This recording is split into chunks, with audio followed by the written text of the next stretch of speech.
बॅगा उशाला घेऊन, चपला बाजूला काढून, कोणी पेपर तर कोणी चादर टाकून इतकी लोक अशी रस्त्यावर का झोपली असतील बरं? ते पण मुंबईसारख्या शहरात मीरा भाईंदर रोडवर.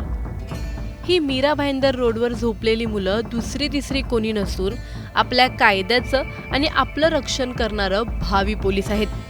आणि आज त्यांची ही अवस्था आहे. नेमका हा व्हिडिओ काय सांगतो जाणून घेणार आहोत. व्हिडिओ शेवटपर्यंत नक्की पहा आणि टाइम्स नाऊ मराठीच्या सर्व माध्यमांना सबस्क्राईब आणि फॉलो करायला विसरू नका.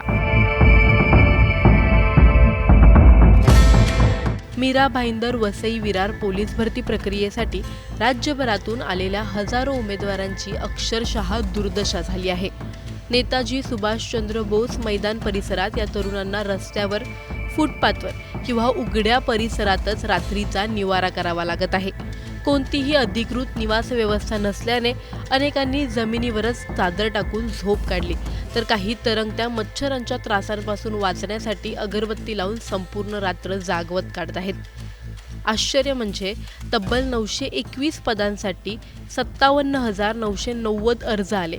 हे प्रशासनाला आधीपासून माहीत असून सुद्धा इतक्या मोठ्या संख्येला सांभाळण्यासाठी मूलभूत सुविधा देण्याचे नियोजन करण्यात आलेच नाही. उमेदवारांसाठी स्वच्छ शौचालय नाही, पिण्याच्या पाण्याची व्यवस्था नाही, अंघोळीची सुविधा नाही आणि जखमी झाल्यास प्राथमिक उपचार केंद्र देखील उपलब्ध नाही. मग प्रश्न असा निर्माण होतो की भरतीसाठी बोलावलेल्या तरुणांची जबाबदारी कोण घेणार? काँग्रेस नगरसेवक अनिल सावंत यांनी महासभेत हा मुद्दा उपस्थित केला होता आणि महापौर डिंपल मेहता यांनी सुविधा देण्याचे आदेश दिल्याचं सांगितलं देखील होतं. परंतु एक आठवडा उलटूनही मैदानावर परिस्थितीत काहीच बदल दिसत नाहीये. नगरपालिका रिकामी इमारती असताना तात्पुरती सोय का केली नाही? एवढी मोठी भरती असूनही योग्य नियोजन का झालं नाही? आणि राज्याच्या भावी पोलिसांना अशा परिस्थितीत रात्र काढायला का लावलं जात आहे? यासारखे गंभीर प्रश्न आता नागरिक विचारू लागले आहेत. काही दिवसांपूर्वी मीरा भाईंदरमध्ये मराठी महापौरच्या मागणीसाठी आंदोलन झाली, पण आज तीच मराठी तरुण पिढी पोलीस भरतीच्या नावाखाली रस्त्यावर झोपत आहे. तेव्हा प्रशासन कुठे आहे? लोकप्रतिनिधी का शांत आहेत?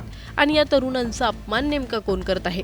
शेवटी सर्वात मोठा सवाल असा की इतक्या तक्रारीनंतरही नगरपालिका आणि पोलीस प्रशासन जागं का झालं नाहीये? आणि उमेदवारांना मानवतेला साजेशा मूलभूत सुविधा का मिळत नाहीयेत? तुम्हाला या प्रकरणी काय वाटतं? आम्हाला कमेंटमध्ये नक्की कळवा. आणि व्हिडिओ आवडल्यास लाईक, शेअर करायला विसरू नका. तसंच अशा नवनवीन अपडेट्ससाठी आणि माहितीपूर्ण व्हिडिओसाठी टाइम्स नाऊ मराठीला नक्की फॉलो करा.